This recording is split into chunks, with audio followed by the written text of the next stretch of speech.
Welcome to Chennai hot சமையல். நண்பர்களா எப்படி இருக்கீங்க? நல்லா இருக்கீங்களா ஃப்ரெண்ட்ஸ்? இன்றைக்கி வந்து நம்ம சூப்பரான சத்தான கேப்சிகம் பொரியல் தான் செய்ய போகிறோம். இதை வந்து பொரியலாகவும் நம்ம எடுத்து வச்சுக்கலாம், சாதத்துலேயும் கலந்து நம்ம சாப்பிடலாம். டிஃபன் பாக்ஸ் ரெசிபிக்கு ரொம்ப ஏற்றது. கேப்சிகமில் அநேக சத்துக்கள் இருக்குது. க்ளீன் பண்ணி கட் பண்ணி எடுத்து வச்சுட்டேன். இப்போ நம்ம அதை செய்ய ஆரம்பிச்சிடலாம். தேவைக்கேற்ப ஆயில் சேர்த்துடுங்க. அதுக்கப்புறம் கடுகு, கொஞ்சம் கடலைப்பருப்பு சேர்த்துட்டு பூண்டு வந்து உரிச்சிட்டு நல்லா கொஞ்சம் தட்டி எடுத்து போட்டுருங்க, வாசனையாக இருக்கும். வெங்காயம் ஒரு பவுல் நிறைய நான் கட் பண்ணியிருக்கேன். உங்களுக்கு எவ்வளோ தேவையோ அவ்வளோ கட் பண்ணிக்கலாம். பெரிய வெங்காயம் ஒரு 3 வெங்காயம் எடுத்து நான் கட் பண்ணியிருக்கேன்.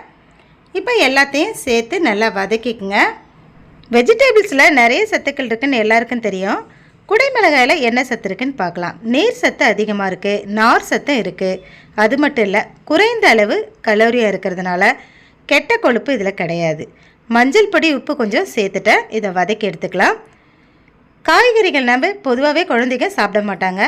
நம்ம இதே போல் செய்து இதில் வந்து சாதத்தை கலந்து நம்ம டிஃபன் பாக்ஸ் ரெசிபியாக கொடுத்துட்டோன்னா இதனுடைய வாசனை ரொம்ப நல்லாயிருக்கும்.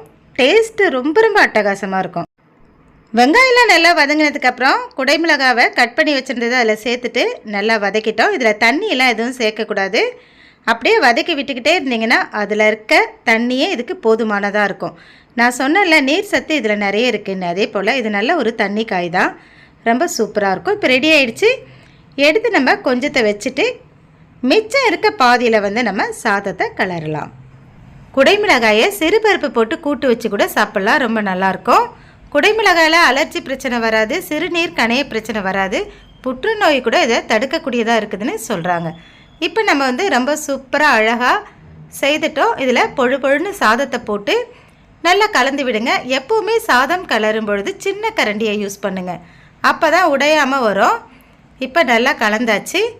டிஃபன் பாக்ஸ் ரெசிபிக்கு ரொம்ப ரொம்ப சூப்பராக இருக்கும். சுட சுட இந்த சாதத்தோட அப்பளம் ஊறுகாலம் வச்சு சாப்பிட்டோன்னா அட்டகாசமாக இருக்குங்க. ரெடி ஆகிடுச்சு பாருங்கள். இதை வந்து பொரியல் மாதிரி கொஞ்சம் நான் எடுத்து தனியாக வச்சுட்டேன். அதையும் இதில் வந்து நம்ம சைடிஷாக யூஸ் பண்ணிக்கலாம். என்ன ஃப்ரெண்ட்ஸ், உங்களுக்கு இந்த வீடியோ பிடிச்சிருக்கா? பிடிச்சிருந்தா லைக் பண்ணி, ஷேர் பண்ணி, சப்ஸ்கிரைப் பண்ணுங்கப்பா. நம்ம சேனலுக்கு உங்கள் ஆதரவு கொடுங்க. இன்னும் அடுத்தடுத்து நல்ல நல்ல வீடியோஸ்லாம் உங்களுக்காக வந்துக்கிட்டே இருக்கும். பார்த்து என்ஜாய் பண்ணுங்கள், பயன்பெறுங்க. உங்களுடைய கருத்துக்களை தெரியப்படுத்துங்க. நன்றி, வணக்கம்.